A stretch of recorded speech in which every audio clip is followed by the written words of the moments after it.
Gaurkoan txalakari. Kaixo, ni Lander Garo naiz, Gerra Txikia liburua idatzi dut, eta liburu horren aitzakian nago hemen gaur zuekin. Lehenagotik beste liburu batzuk idatzita, baina gaurkoan usteet tokatzen zaidala nire azken nobelaz hitz egitea. Bueno, batzuetan pentsatzen ez dagoela horren besteko aldea, ez? Irudiek hitz asko dauzkate, hitz asko ezkutatu daitezke irudi baten atzean, alegia, irudi batek hitz egin dezake kontzeptu batetaz, ez?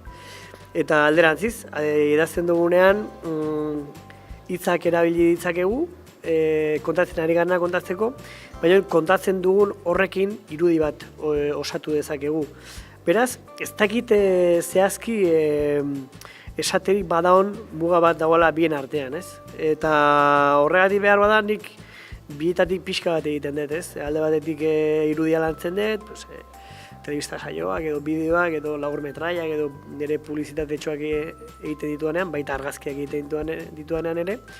Eta bestaldetik testua lantzen dut, eta testua lantzen duanean literatura egiten dut, baita ere gero irudi bilakatuko diren gauza askorentzako testuak ere, ez? Orduan, uste nire kasuan behintzat biak oso uztartuta daudela. Gerra Txikiak Xabi Ugarteren historia kontatzen digu, eta baita ere Xabi Ugarteren familiaren historia. Ez da familia arrunta, 1980ko hamarkadan tokatzen zaiolako iparraldera ihes egitea, etxeko aitak polizia atzetik daukalako, eta 80ko hamarraldi horren testuingurua, testuinguru gogorra da, gal erakunde terrorista agendea hiltzen da bilerako eta izua sortzen, eta testuinguru horretan Xabi Ugarteren familia eta baita ere Xabi ere moldatu egin beharko dute eta aurrera egin beharko dute. Eta horri ikusiko dugu familiaren sendotasuna eta familiaren izuak eta pozak eta Xabi Ugarteren lehendabiziko maitasunak eta ikasteko zailtasunak eta bizitza desordenatura eta bizitza desordenatu horren baitan elkartasuna, lagun artea eta kontu asko. Iruditzen zait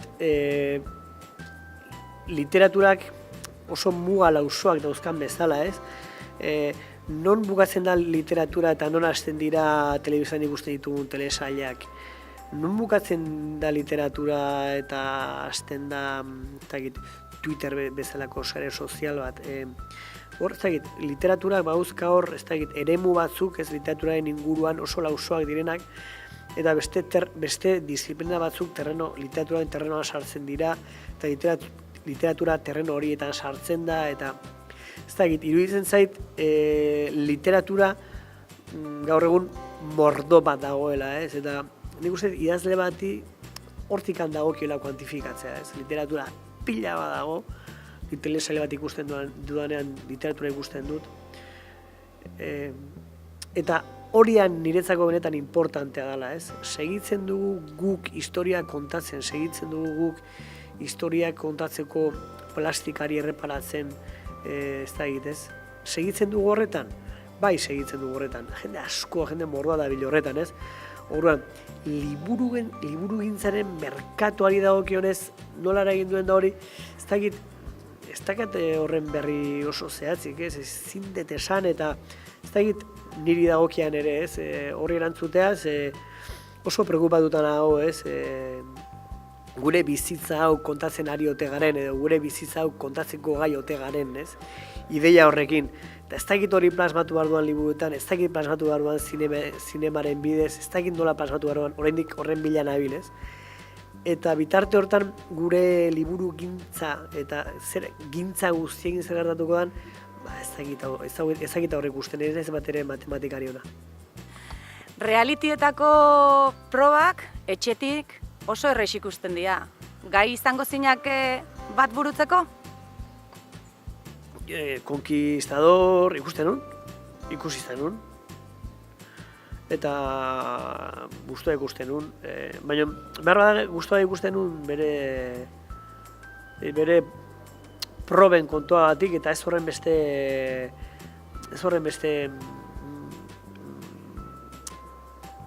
ezkutuko kamera, ez horren beste bere elementu reality komponente horrengatik, ez? Ez zait asko interesatzen, ez? Realityen logika, ez? Ez da egin doa esan. Ez da ez kontra ere, esan iruditzen zait badukala bere alde ez da egit, ez? Antropologikoa edo gorko gizarte ulertzeko 500 urte barru gure gizartea oso ondo ulertuko dute gure gaitak ikusiz, ez? Zer ginen, nola jokatzen genuen, eta zintzu ziren gure printzipioak, baloreak eta bar, ez? Eta orduan, reality batean, ez nuke parte hartuko. Kamara atzean, telebistan intentuan lan, igual inoiz zukatuko zait, ez? Baina kamara aurrean ez nuke egin. Badago Silvio Rodríguez enkanta bat, esaten duena, zerbait ari zaigu gertatzen, jendea, elkar maitatzen eta hala ere bizitzen segit nahi duenez geroztik. Berriz esango,